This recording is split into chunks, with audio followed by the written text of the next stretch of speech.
And that's what we did. And neither one of us were interested in continuing on. And then he kept watching Downton Abbey. Now, when I started watching Downton Abbey with you, I was interested. Yes, he and, was. and I still am. And so I think if you played League with me... No.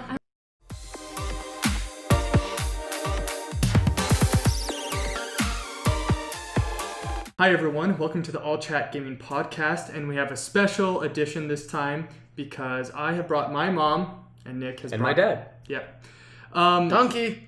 And Ryan is here by himself. He doesn't have parents. He's never known them. My parents aren't watching this, so they're never gonna know. I'm gonna send them this part. Ryan is an orphan. Just kidding. No, he's not. Okay, so 2 weeks ago we released an episode called Parents in Video Game, and the Odd Men Out gave our piece about video games in the future and how parents have responded to video games in the past, present, and what may happen in the future. And we have brought two different perspectives here. My mom, do you just want to give just a quick understanding of where you're coming from and where you currently stand in the realm of video games? Okay. I would like to say that I've seen a lot of time invested in video games by my sons, and I just shake my head thinking there's so many more things you could be doing than this. And anyway, I'm not a fan. I'll say that. Okay. What about you? Well, I would have to say I do empathize with that opinion.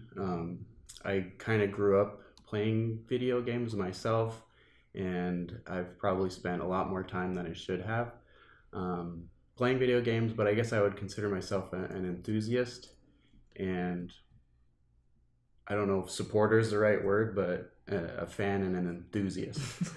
Okay. All right. Great. And so, Nick, I want to ask you. Sure. So you grew up kind of playing video games with your dad, right? Yeah. And even though you don't have anything to compare it to, what did you think of that? I liked it. I enjoyed it. I thought it was a good way to bond with my dad, and we've had a lot of good discussions, about certain video games, and I don't know. I just think it was a quality way to spend time with my dad, but that's not to say that I didn't do other things with my dad, because I'd have. It's just, it was something that we both were really interested in and we could both really get into, and we still talk about it to this day, and we still play games with each other to this day, and I think, in moderate doses, it's a good thing. It's not to say he didn't, restrict me, because you did, because, you didn't want me playing it all day either. So, but I actually really liked it. So, Okay. And now, Ryan, I understand you did grow up playing video games, but your parents didn't like it. Did they ever play with you or anything like that? It's kind of mixed, because my mom is more like your mom in terms of video games. Like my mom, and she still is. Like anytime she sees me, even if it's only like 10 minutes playing video games, she'll get after me. My dad is more laid back. He does play with me sometimes, but he's not at the level, or he doesn't play video games really in his spare time. So growing up, I had the experience of having my parents limit me as well, and if I did go over that limit, I was more likely to get grounded. Yeah. But That's true. my dad, I did play some with him, but it wasn't nearly. I don't think it was. It wasn't like a bonding tool that my dad used really, like these guys did. Yeah. Because I remember one Christmas I was playing my N64 with my dad. I was playing 007 with him, and after we were done, he's like, "I'm never playing with this with you again," because of how bad I beat him. And was that the last time he ever played with you? I actually think it was. So it's still to this day. Yeah, but like he doesn't. If he does see me playing video games, he doesn't get after me. But I'm also at the point now where if I was a kid, I was more prone to spend hours and hours and hours and hours at a time. Now as an adult, with more things on my mind, I can only really play max 2 hours at a time, and that's on Saturdays. All right, pause. That is definitely going to be a very loud noise. Our air conditioning is so. That is really loud. It's so loud. It's Wow. the worst thing ever. Okay. I'm so careful now. Okay. Continue. So, yeah, like now as an adult, I don't spend nearly as much time as I would have been prone to as a kid. If I had the kind of, I guess, if I had a job as a kid and I had my Saturdays full, I honestly probably would have played all day if I didn't have anyone stopping me. Okay. But, Yeah, because when you're a kid and you don't have anything to do, I Oh, mean, there's so much to do. I know. There's so much Right. to do. well, going outside is one Well, thing. I am going to say, and this is a question that I do have for you. Well, I have two. The first one actually is you growing up, not you as a parent. What were video games like at your time? Because obviously they're much more. It's much more saturated now. Would you agree? Yeah, of course. Well, I mean, video games when I was growing up were a lot of them in the arcade, and some kids. I mean, we'd go to the arcade a couple times. I mean, I didn't love the arcade, but people would save their place on the next machine. Like, it's my turn next, and they'd put their stack of quarters there, right? And so you actually had to pay to play every time. And It's becoming more similar now with microtransactions. Yeah. so it was just something that eventually you don't want to be hanging out at the arcade. Like, not always, the best kids sometimes hang out at the arcade. But Are you talking about not the best kids, like bad influence kids, or just super nerdy kids? No. Sometimes it's just a place to just get lost and spend hours in there, and because there's more things to do. But yeah, we played Pac-Man and we played Donkey Kong and we played Asteroids and I remember. Did you enjoy it? That. But I'll tell you something. I did it. It was fine, but it wasn't like something I would spend more than a half an hour doing. Okay. At very much, I don't even think I'd spend a half an hour. I can't even get you to spend a half hour watching football. Is it Oh, similar? no, that's Is not it true. similar? I watched the whole. Well, you Broncos can't even game get me to last watch Sunday. half hour of football. Yeah. But I will say, there were time sucks when I was a kid. Let me tell you, MTV was a big thing, and you could just get yourself stuck in front of that screen watching what the next video was, and everybody knew, oh, this video is going to come out, be released this date. Everyone want to watch it. But you had to make sure you didn't let yourself get a habit. I remember having a roommate that would spend hours, and you could watch it all night. It was 24 hours, and Is that Netflix's today? maybe. Yeah, I mean, cable TV in general back then, that was It was new. It was MTV and yeah. and movie channels. There wasn't as many things. So yeah, MTV was like MTV's like crack sometimes. Yeah. Okay. It's wake up, get away from this TV. So MTV and probably arcades. Those were places you could get stuck in. Yeah. Just like today, But you would argue that we could get stuck playing there's a video games. difference, though. Okay. There's a big difference, though. In the video gaming that I've looked into today, it's programmed to run like a gambling thing, in that you are just this close from almost winning, so that it gets you addicted to I gotta pull this lever, I can do it, I can win, I'm this close. And it's set up there to set you up like a gambling addiction. I would actually have to agree to that. Plus, you can't pause it. I mean, sadly, Online Pause gaming. Overwatch. the first word that one of my sons learned to spell was Pause, because I'd make him pause the video game to come in and eat lunch, or we have to go to bed. Pause Mario or something.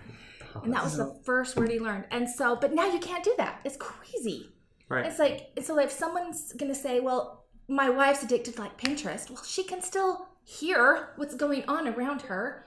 She can still Can she? get up. She can still get up and go meet the needs of a kid. She's not cut earphones, and she's not stuck with I think when you sit down to play a video game, I think just, handcuff yourself to that keyboard, because that's basically what you've done. Okay, yeah. I will have to say, even last night there was a new mode of League, and I was playing with Keefan and Caitlin, and me. And you came at the end, but Keefan was actually wanting 3 games behind that to be his last. But they were such like hard losses that he didn't want to end on that. And so to your I get point, that. to your point of it is designed to keep you there. It is. More games today are designed to keep you playing for months and months at a time, which is why single player games don't exist as much. Games that you can pause, because then once you beat it, they stop making money. Yeah. Once you've beaten the game, or they stop making money once you've bought the game to begin with. Yeah. Which is why I think it's starting to hit that trend. And like, there are psychological studies that I've read about what she's talking about, like the gambling addiction, and how like they're in Europe. They're even starting to. I think they may have already Denmark, banned Overwatch. Denmark, games like no. Overwatch. They have put restrictions and regulations on the loot boxes. On the loot box system, which is becoming more and more popular, and which goes to, I guess, what Laura was talking about the whole gambling addiction thing. But it's not just the loot boxes. It's like, and the whole pause thing. I mean, that's a new issue too. Because back in the day, I mean, you could say, "No, let me save it," but you could still pause it. Right. But nowadays, like with League of Legends, Overwatch, Heroes of the Storm, like all these online games, like if you leave even like for a minute of the game, your account gets penalized. Your account gets penalized, and then people get. Yeah. It gets penalized not so much because the game itself will penalize you. It's because the people you're playing with will complain, and then they'll penalize you for that. Right. That's what I understand. Now, let's say you have a toddler who needs you, but you're in the middle of your game, and you need. I would hope that common sense would kick in there. Yeah. I would think the game I'm would aware not of be situations where that has not been the case, and sometimes they can't even hear the toddler because they have their earphones on. Are we talking about No. someone in our family? No, not even going there. But I'm aware of situations where it's caused neglect. Kids aren't getting like lunch, and I'm talking about even moms who have been playing that aren't feeding their kids because I'll just hurry and get this taken care of, and then I'll get to this next level, and then they cannot leave because they are handcuffed to their keyboard. Okay. Welcome, Keefen, to the podcast. He was running late, but he's here now. So back to what we were talking about. I had another question for you about growing up with our family. I understand that you would go to the arcade, but it wasn't like your thing. Maybe you'd go with friends. But growing up, you had kids. Did you think video games were going to be what they are now? And honest question here is, did you ever want to play with us? Like on the Sega or the Nintendo 64? No, never did. And why not? And I did try. Okay, so the very first video game we got was when we lived in Highland. Riley was not yet 2. So I guess we got it for Jeff, and it was a used one. And I guess it was a PlayStation. And it was okay. Probably wasn't a PlayStation. Well, I don't know. I think 1991 or something. And it was just like a little thing that, Jeff and Dad could like, oh, look, this guy can jump up, and maybe it was Mark. I don't know. But it was fine, but it wasn't anything that was time-consuming. When Riley got old enough to play and Dad would come home from work during lunch and play with him, then we would turn it off. They'd get to play for an hour while Dad was home from lunch, and then they could, not even an hour, but then he'd eat lunch and go to bed, take a nap.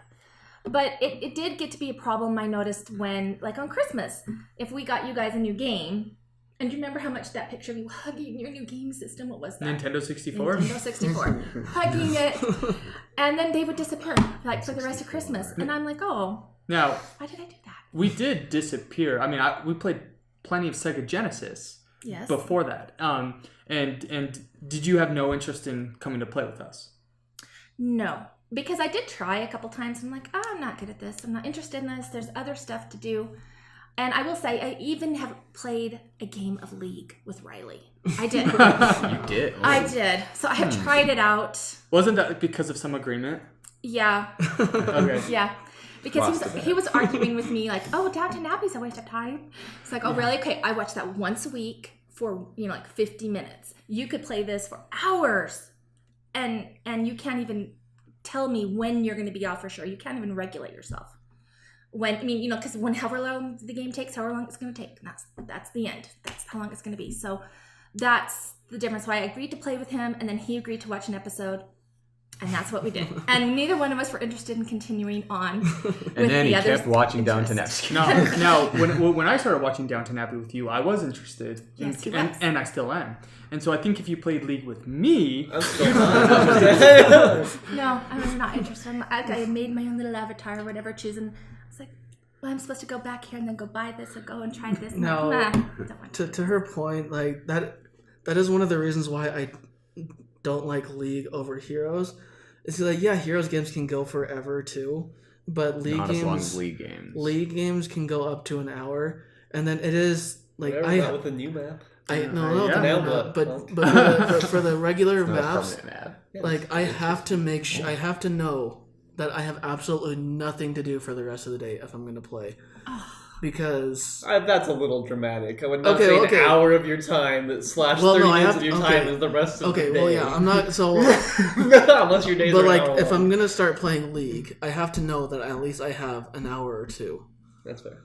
Because and I have to make sure that I'm only gonna play this amount of games, unless the first game goes on forever, and then I can't play that second game because you have to create those limits. Because then if you don't, then there's that. I guess that gambling addiction that Tanner's mom was talking about earlier.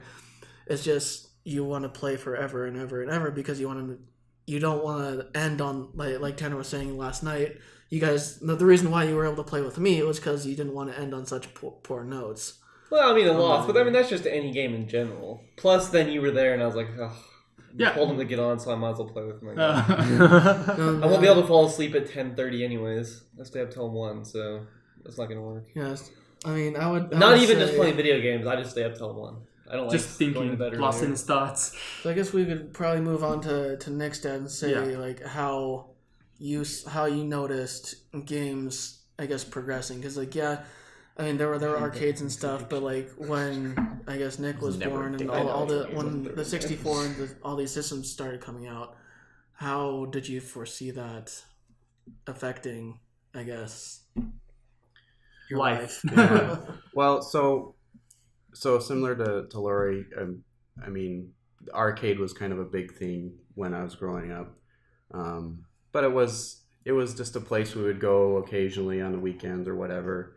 But then about that same time, the home video game thing started to become more popular, like with Nintendo particularly.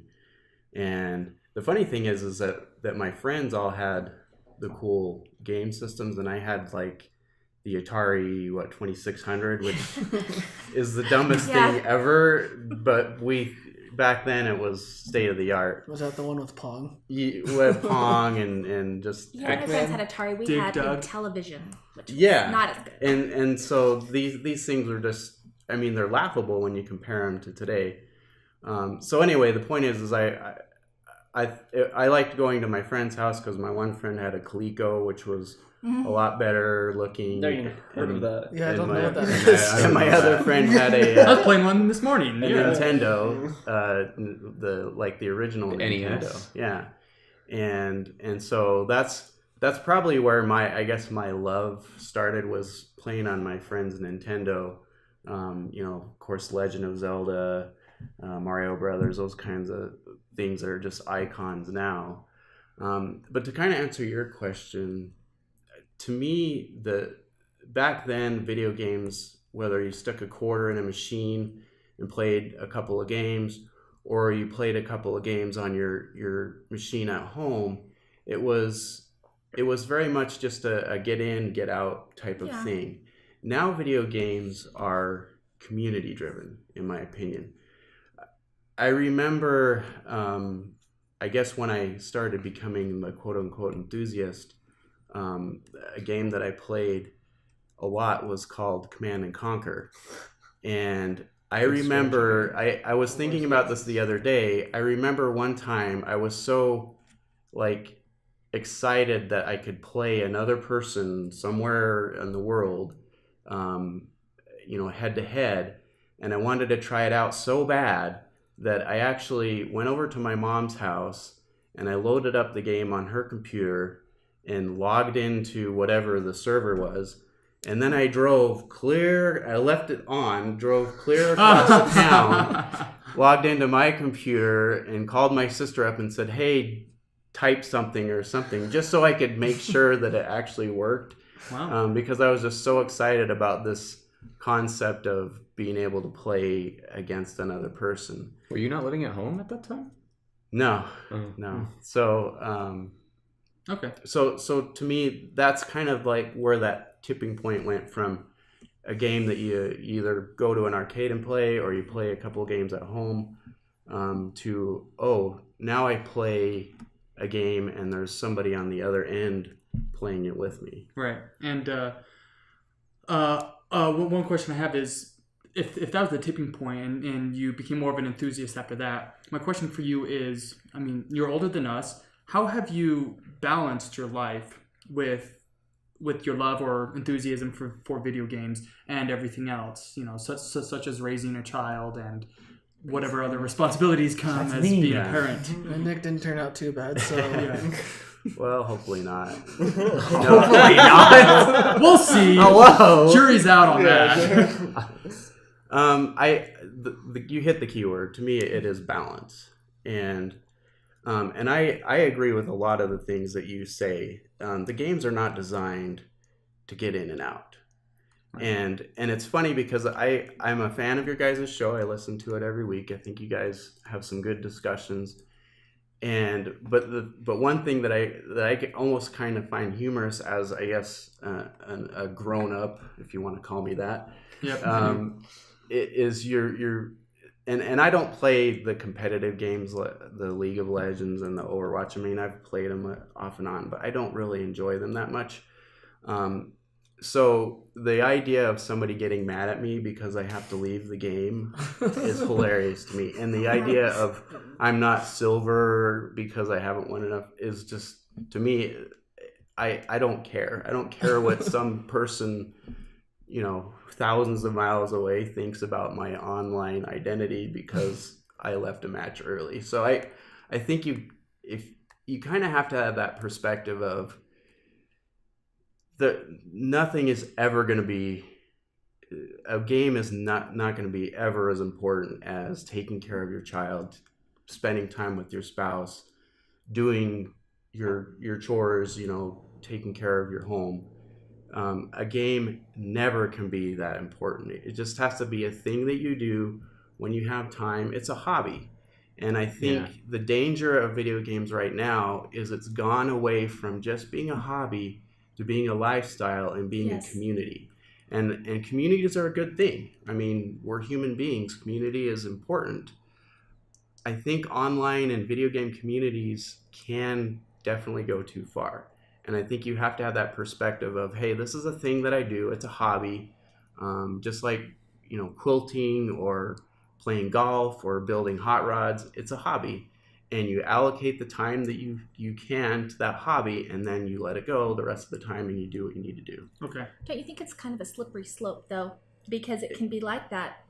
And video game addiction is recognized by the NIH and the WHO as a mental Did we illness. talk about that? Yeah, we did. I brought You that did? up. Yeah, Did you? Okay. Yep. I didn't listen to the whole episode. But it is. And, do you know the symptoms of video game addiction? I actually read them all. Super Yeah, fast. I read them. No. play them It's too just much? that. Is that It if you becomes more have to important. if you feel defensive about the time you play, if you lie about the time you play, if the people in your community, your online community, become more important, you are putting what their priorities ahead of what's your real life face-to-face interactions. Instead of showering, you play. Instead of Poor taking personal care of hygiene yourself. is another symptom. Instead of going out with your friends, or every day you always stay and play. That's Yeah. another sign. It's a real problem. People have lost their jobs. I mean, there's been Yes. worse cases. Like I've heard of neglect cases, kids Yes. getting taken away, kids. Well, there Yeah, was the kid that it's- played World of Warcraft till he died. Yeah. Really? That was a while ago. Well, It's a big I've- thing. I've seen a mother-son situation where they're playing together online, and that everything else has become neglected in that child's life and in that mother's life, and that's kind of That is very sad. I do like what you brought up though about how like that could be with anything, like building your hot rod or going hiking too much, like anything you put above. Sure, No, but the thing is, anything that you put above, like if you put the importance of anything above the things that are the most important, it becomes a problem. So if you're so obsessed with your Instagram and that you have to travel the world that you get in so much debt that your baby can't eat, that's an addiction. That's a problem. And that's a real problem. Yeah, and like people become so addicted to anything. Anything can become addiction, and there's always has to be balance. I think the difference here, and I think maybe what Nick is kind of maybe having an issue with, is just it is a lot easier to fall into a video game addiction. For you it is. Well, I mean, no, I mean it's, not for everyone. Do you know a hot rod building addiction? Yeah, there are people that are obsessed with. No, but like the point that I'm trying to get across is once you buy the system or the game, or once you buy a computer, or once you have the stuff to buy the computer or the video game, it's very easy to lose track of time. It is a cheaper hobby. It is cheaper, usually cheaper, unless then you start unless going you're addicted, down, unless you're addicted, and then you start going buying loot boxes upon loot boxes upon loot boxes.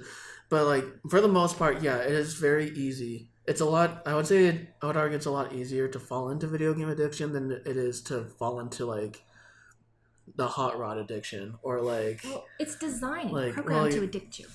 Well, true, because it works on the dopamine levels in your head. But I mean, on that same spot, so do our cell phones, and that's widely accepted, and that's just as much, if not worse, addiction. That I agree with. So, like, I think that every single thing can compete for our attention, especially nowadays, because people are smart, especially advertisers and people that make products. They know how to get to people, and they know how to grab. And sometimes maybe it's a niche market, sometimes it's a wide appeal. So, like, cell phones. Hot rod, niche market. Cell phones, broad appeal. And that can be a worse addiction than anything else because you're just always on your cell phone, you pull Facebook out. Addiction, Twitter addiction. But so my point is like anything. If you don't continue. Yeah, but you also don't gain points. My only point is like there's always a balance, and I think it depends on the person. I think some people are prone to addiction to different things in different ways. So I agree, like it's definitely something we need to be aware of, and that's why it's been recognized. And I think it's a good thing that it has been, because I think it's important for people to know. I think I'll interject here. You know, so my dad and I grew up playing video games, and I don't want to say he raised me playing video games. That's not accurate because a lot of the games I played, like he has no interest in. So, like Super Smash Brothers, Legend of Zelda, like he likes Zelda. Doki Doki. I like Zelda more. But you know, I had limits. Like you know, I think he was good about video games. He said, "Look, I know you like video games and they're fun, but you have school, you have friends that you need to take care of, you have chores that you need to do." And there were times that I fought him on that, but that's because I was a kid. Kids fight you on chores all the time, whether they play video games or not. Right. But so now you're an adult. How do you regulate that? Because no one's, your parents aren't going to be able to tell you stop playing video games. That's fair. It's not working. That's a fair point. Can I say something too? And this kind of gets back to some of your points too. I think some of the frustrating times as having a child that plays games is that I do remember specific times when like dinner's ready and I go in and say, "Hey Nick, dinner's ready." Nick's like, "I'm in the middle of this." That's true. That was it Overwatch? I don't know if it was Overwatch, but it was something like that where it's like, I'm in the middle of this whatever, or maybe it's like an instance, a dungeon in Warcraft or something. There's probably something. And you're like, I'm in the middle of this thing, and it's like, and it's hard for me because it's like, okay, I kind of know what he's saying, but at the same time, it's like, Mom said dinner's ready, so wrap it up, man. And so I think that again, don't make me go tell your mom that he's in the middle of this thing. And again, I think that's where you have to disconnect yourself from this community and go, you know what, guys, and I've I think Nick's mentioned it before.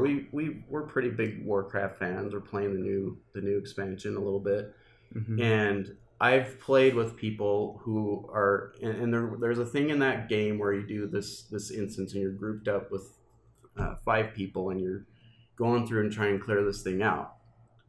And I've had people who, in the middle of the thing, say, "Hey, I gotta leave. Sorry, guys," and they'll leave and they'll disconnect. And so it's a bummer for the rest of the group because then they gotta wait for somebody else to come in. But I've never ever been upset with anybody doing that because I'm like, well, yeah, duh. If you have to go, you have to go. Yeah. And I think a lot of people, especially young people, are so into it where it's like this etiquette thing where, oh, well, I would never do that to some person. You don't even know that person probably. It could very well be and I to think you literally have to say, you know what? It's time to go back to reality and turn the switch off. And the games are not designed to do that now, but you got to do it anyway. Okay. Yeah. Well, Right, I had more I wanted to say. Sorry. No, that's good though. A good discussion. To answer your point about I'm an adult. I'm 22 now. I live on my own. Well, not for much longer, for the next 2 weeks, but I lived on my own for a year. So I'm actually going to ask Ryan this. Ryan, do you think, for the year that we've lived together, do you think there were days where I was playing video games for too long? Do you think there was a time where like I had been sitting at my PC for maybe like 4 hours? Do you ever remember that? I remember you told us. I mean, there was a week that you had off, but I was at work, so Okay, so I did have a week off of work. work. But I did other things besides play. But outside of that time period, because that's kind of specific. But outside of that time period, no, I never noticed you playing. Because I like I was mentioning earlier, I can't play for longer than, like, just with my particular schedule now. Like, I can't play for longer than an hour and a half before I have to either go to bed or do something else or get something else done in my life that would generally. So obviously it is a slippery slope. I think that if you don't have a sense of responsibility that was instilled in you as a kid, it can be easy to fall down that slope and just play upon hours upon hours upon hours. Now, what we talked about in our previous podcast was like it is a responsibility of the parents to make sure that the kids don't fall in that, or to fall into those bad habits. Right. Now, it's something that I'm glad that my parents did.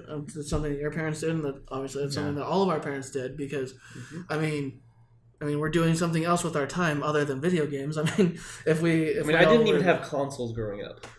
All we had was a computer. I had 0 consoles until the 360, which I don't remember when that came out, but I had to buy that myself, and I had to convince my parents to let me spend my money on it.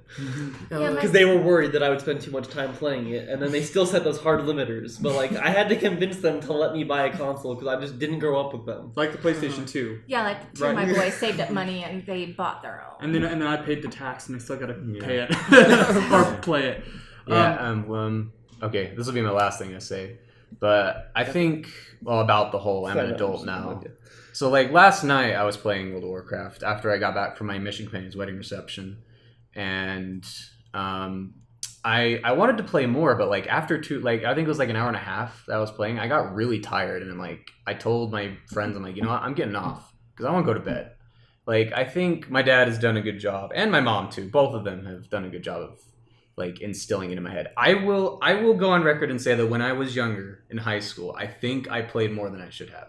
I think it was starting to go down a slippery slope for me, but I got myself back on track. And now that I'm adult, I really can't sit for more than 2 hours at a time playing video games. It's actually kind of hard for me to do that now because my chair might be uncomfortable or, you know, I need a new chair. Plus I've been working a lot of overtime recently and like my work's been really wearing me out and I just kind of want to relax and go back to bed. And you know, school starts next week, so I'm going to have even less time to play. So I think I saved myself from a bad fate because now I'm more focused on school, work.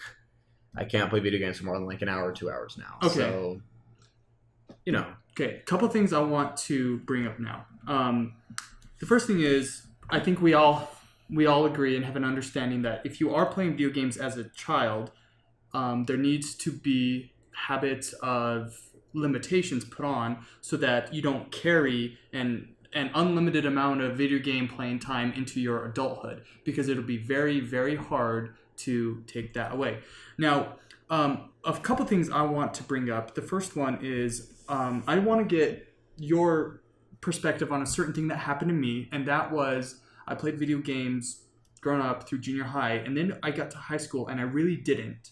The only time I did play video games was when I was at a party or at Eric's house or something like that. Or mine. Or yeah, and that carried through college. It did. And then I graduated college. I no longer had school to take care of. I also didn't have dating to worry about, so I wasn't constantly thinking about homework or constantly thinking about I gotta find a wife. And all of a sudden I had all this free time, and money. Quotes. And I was like, I want to get back into this stuff that I know I will enjoy, at least some of it. And I'm just wondering, did you see me as, he's no longer playing video games and he probably won't ever? Did you think about it? I was actually through your high school and college. I mean, you had a lot of stuff going on in high school, and I was really glad that you were involved in other things and not gaming. And through college, and I was really happy that you weren't. And then I remember the statement you made at my kitchen table, I think I'm gonna video game with maybe video game with Riley, and so we can bond over stuff because Riley had just gone through the separation, and so that's when you started. And I was like, no, because Riley doesn't need me help playing video games. It did start with League, and I was not happy because I didn't want Riley to spend more time playing video games, much less thinking that it was it's bond with Riley and I'll play video games. I didn't want Riley to play any more video games. And so I wasn't appreciative of that.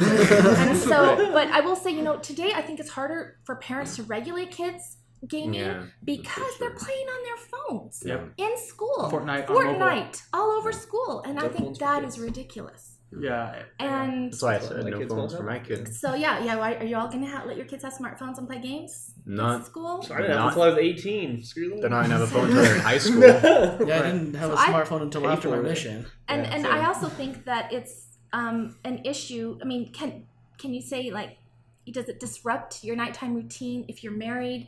Do you go to bed at the same time, or does someone staying up late to play? I think those are real issues that there was that study BYU did in 2012 about how gaming affects marital satisfaction in these new marriages, and they interviewed 349 couples, and all of whom had at least one partner who was gaming. Some of them had both gaming, but it was a problem. Okay. Yeah. And so the next thing I want to bring up, which kind of, it's a game changer, pun intended. Pun intended. Is that let's revisit eSports. No, I was going to bring that up. Right. Fortnite. Okay. Yeah. You see how that tongue sticks out, because now the reason why I bring this up is because when we talk about video games as a hobby, and I would also say basketball is a hobby for me, and saxophone was a hobby for Ryan. No, right now it's more gym because it used to be. It used to be. Now, whether we love it or hate it, video game careers and scholarships are a real thing. I know. It's so ridiculous. It is a real thing now. They are real. And just like all the money and time you spent in me playing baseball or soccer or basketball, whatever it was, theater. First of all, you can say those things are, healthy physically, and I would say for that reason alone, they're better than video games. Yes. Just because it does more than just give you a hobby that you enjoy. It actually is physically healthy for you. Theater? Well, theater can be it's socially healthy, and it's a lot of dancing. And you build talent. And now, see, the thing though is none of that stuff has ever afforded me any money or career in any sense of the word. I'm more likely to make money off of a video game podcast or Let's Plays or streaming than becoming a professional in basketball. Yeah, exactly. Now, not to say therefore I need to devote all my time to it, but the idea that someone who, as people in high school, what their parents do for gifted athletes, they'll move into a different school district. They will spend money on camps and put them on traveling teams, and they are good and they get to college, they get a scholarship, they play, but they're probably not going to the NBA, and so they got a scholarship, they got free college, and if all that money is worth it to do that it's great. But I can say something about that.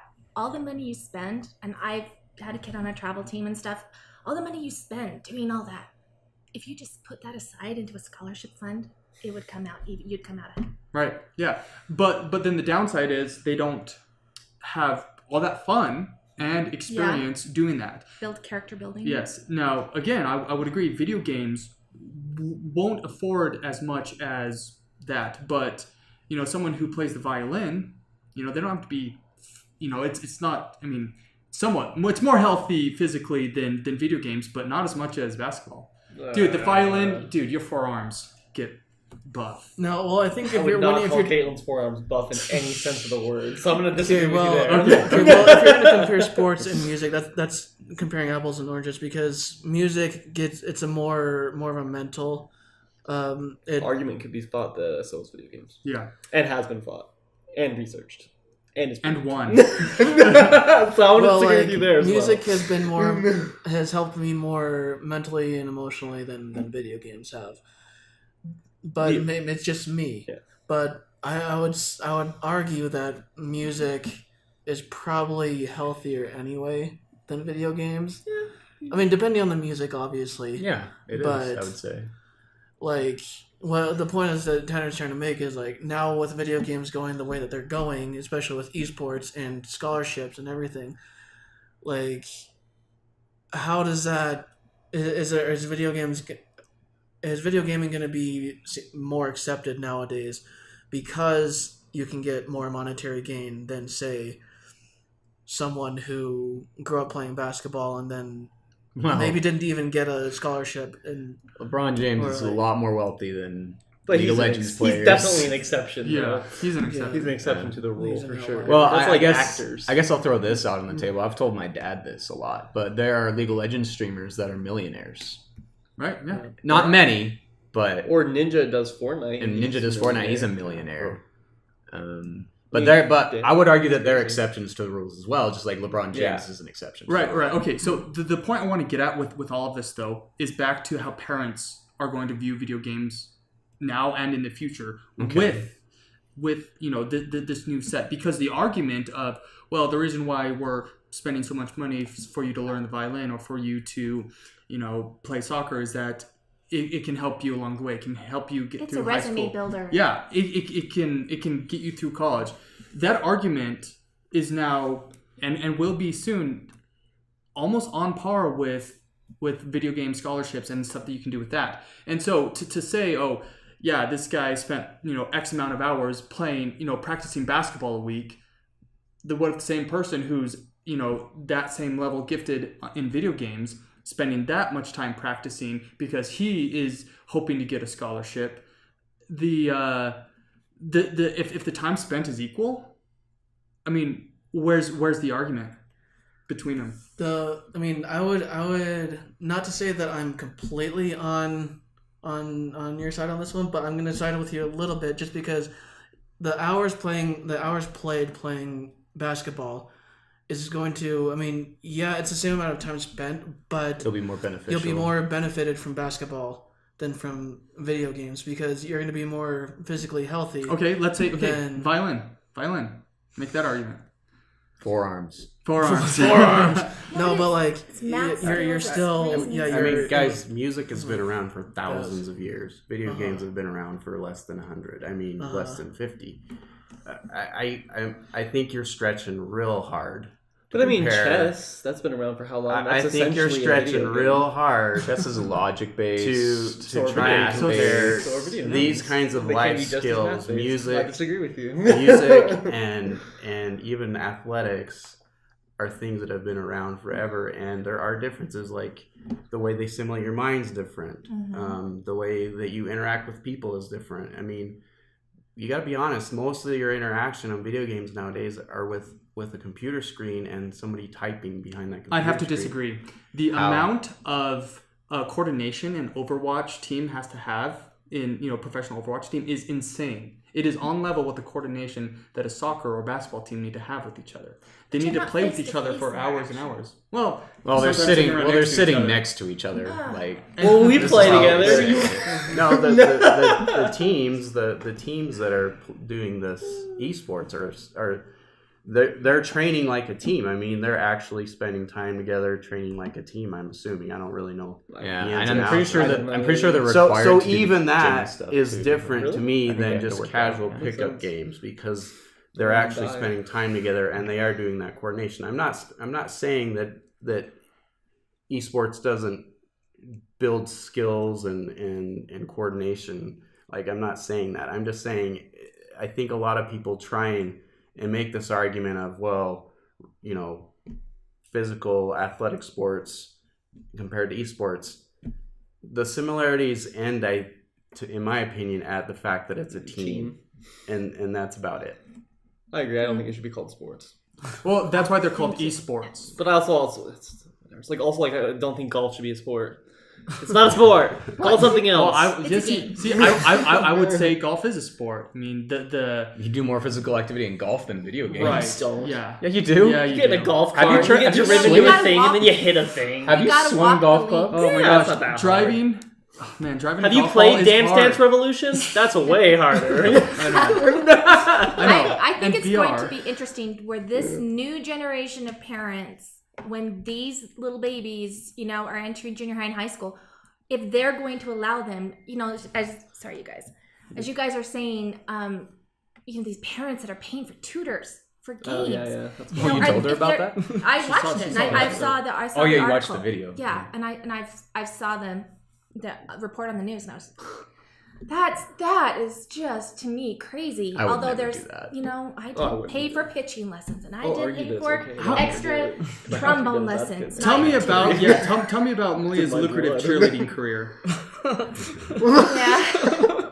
So here's the only thing I want to bring up is you brought up something specific where parents will move for their kids and they'll spend $100,000.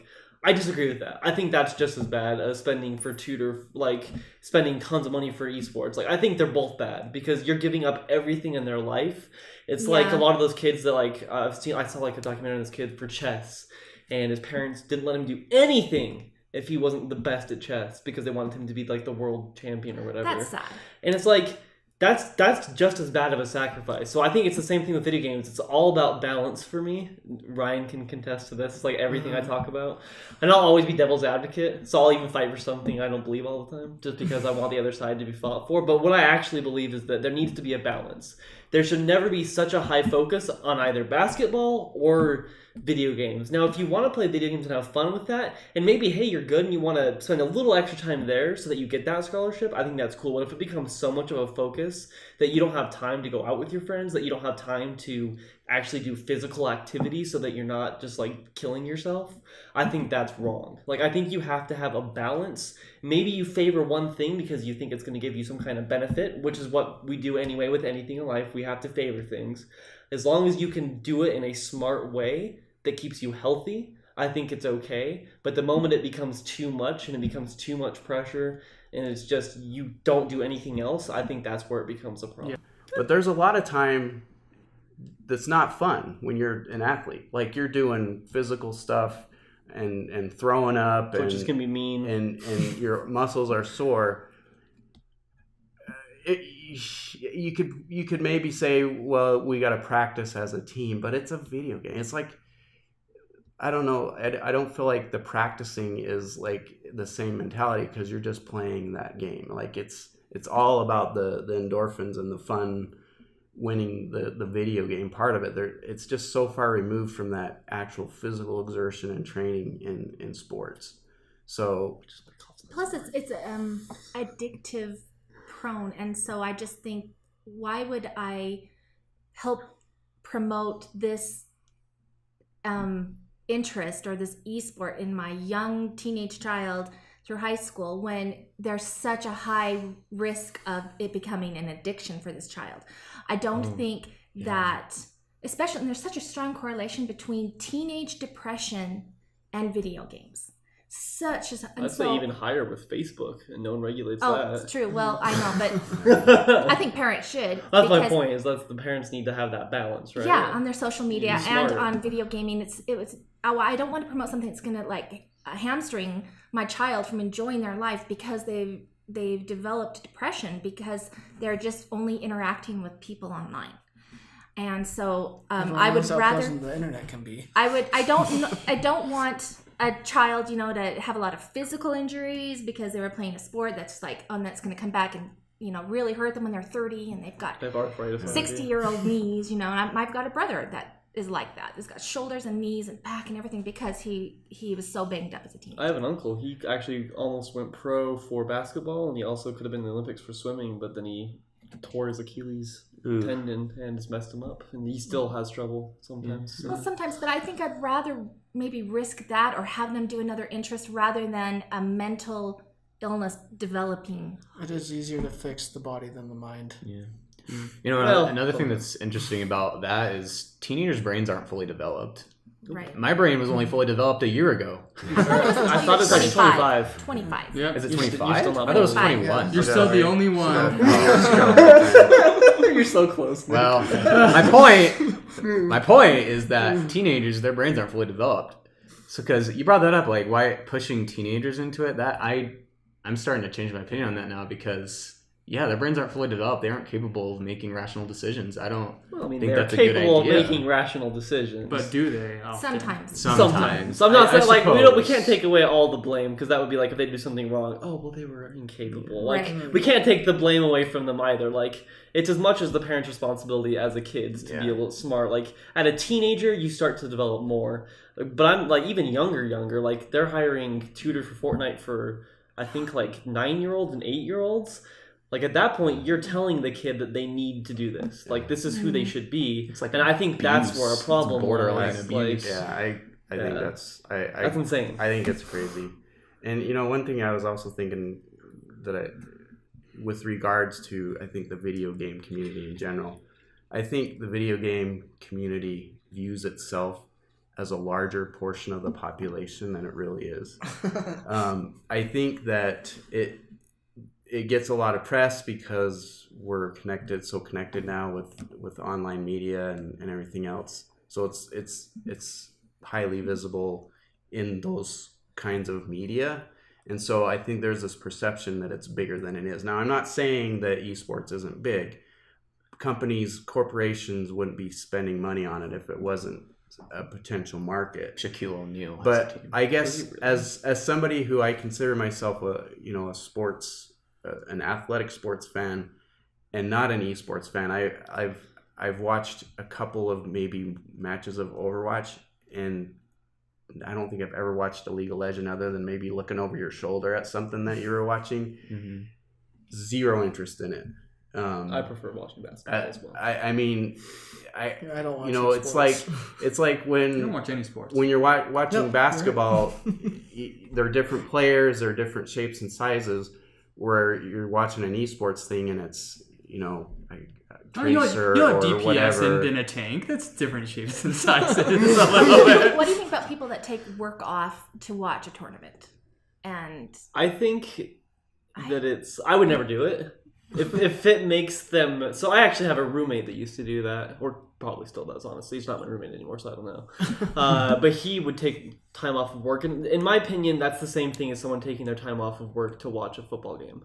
Or people that are like, I was just thinking March Madness. Like Super Bowl, screw everything. It's like that's not how that works. I don't even care.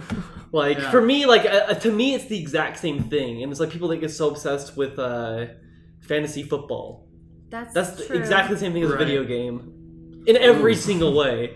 So it's like to me, people get caught up on it being a video game. It's the same result. It's the same result. It's the same result, but it's a different activity, but it has the same end result. And maybe I have this opinion because I've never had the problem being addicted. Like I've had times where I play more than others, but then I get tired of it. Like the last month, I've played little bits here and there, mostly just because I'm playing with people. I pretty much haven't played any games by myself at all.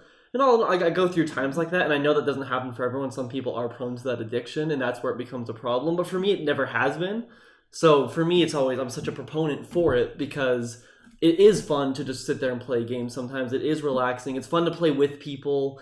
You can't always get together and go play basketball together, but sometimes you can get online together, talk together, and have fun and still learn about their lives and have fun playing a game. So to me, like, I still feel like it actually does a lot of good. It's not just bad. There are bad things, and that's why I say there needs to be a balance, because I think there's a lot of potential for benefit. I think it can teach you how to, like, for instance, within League of Legends itself, you have to learn, like, something that Ryan doesn't ever want to do. You have to learn how to build properly so that you can combat how the other team is working, who their best player is, how you can defend against them, or how you can better take them down. You have to learn how to work with your teammates, how best to work the map. Okay, the only thing I do is not look at my items. Yeah.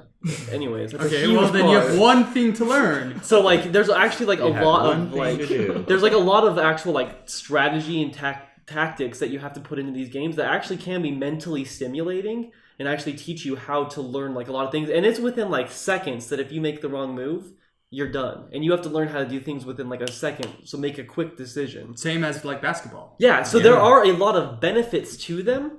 Now, I'm not saying that that gives a reason for an 8-year-old to spend 8 hours a day playing a video game. I think that's insane. I think that's wrong, parents. I think that's wrong. I think that is. But I also think that that doesn't necessarily mean there can't be some good brought from it and that there should be a balance. And I think a lot of it is just because, like you guys didn't really grow up with all these video games, so it is new for you. And even for us, it's kind of newer, because when I was growing up, I didn't have most of this stuff. I didn't have a cell phone, like I said, until I was 18. We didn't think it would blossom into this. Well, I just didn't care if it would or not, because it wasn't my community when I was a kid. It's more for me now than it was then. I just didn't care that much as a kid. I played them and I had fun. That was it. And plus we're at the age where it's in that transition period, because like, yeah. I mean, the only reason I had video games growing up also was because my cousins gave them to me. It wasn't because my parents bought them.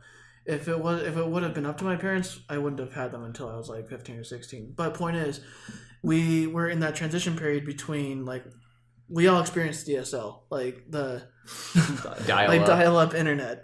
I barely knew dial-up. And kids that are growing up nowadays, they don't know what that's like. They've grown up with high-speed internet. And everyone has a cell phone, so it doesn't matter if someone's on the phone. You can use the internet when you want, on your phone.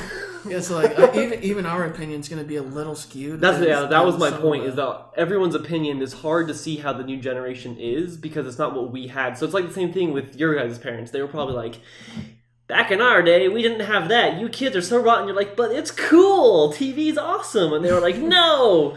I'm not saying you guys are that old. It was more just a joke. Because I know people are like that. Like that does happen. My dad didn't have TV growing up until he was, a teenager. There you go. So for them, it's like, that's insane. And it's like, for us, it's like these kids with their the addiction to Twitter and Instagram and I don't understand it fully. I don't know how to use Twitter, I'll be honest. I don't have Twitter. I barely know Instagram. It'll be interesting to see how you guys raise your own kids. Yeah, and it's the same thing with VR is becoming a thing, and then Netflix binging. Binging was never a thing until recently, and I'm part of the problem, I'll admit. I'm definitely part of that problem, though. I do binge Netflix. Yeah. But I didn't grow up with it, so I'm able to see my way out of it. But kids nowadays, they are. So I think it's just a matter of how does the new generation work and how do they get around it, because it's not what we had. So for us, it might seem insane, but for them, it's normal. There's also something to be said about idolizing, because kids grew up. I idolized John Stockton. Oh, he's awesome. I would have a poster of him. Dude, I love John Stockton. But kids are going to grow up, idolizing SKT Faker and Ninja. Ninja. The most Faker, the world Legends champion. Yeah. Best League of Legends player in the world. There were no video game icons for me to look up to or to idolize, for good or for bad. Mm-hmm. But today's kids, as they are born today, they're going to grow up with that. And that's another aspect to keep in mind, is that now you actually have a real personal human face to it. And they're like, I want to be like him. And that's going to obviously have another role that we'll have to, as with everything we're saying, we have to have moderation. And I think, we would all agree with that. But as is true, the future is bigger with video games, and I think discussions like this are great because we can nip it in the bud a little bit. We know where the moderation should lie, and we need to be proactive about it as we're raising the next generation. Don't be And afraid to pause. Okay. I think we talked. A lot of people brought up balance, and I think sometimes we have to figure out what balance is. And I think I think if your kids are obviously going to show, most kids are going to show interest in video games. I mean, that's just a given. It's the way they're designed. But if you're only letting them spend their time doing that, and you're not giving them other avenues to explore their talents and their interests, then that's a big disservice, I think. And that's why it's important to... I'll never fault a parent for 100% restricting video games or an hour a day or whatever it is. Parenting is a very personal thing.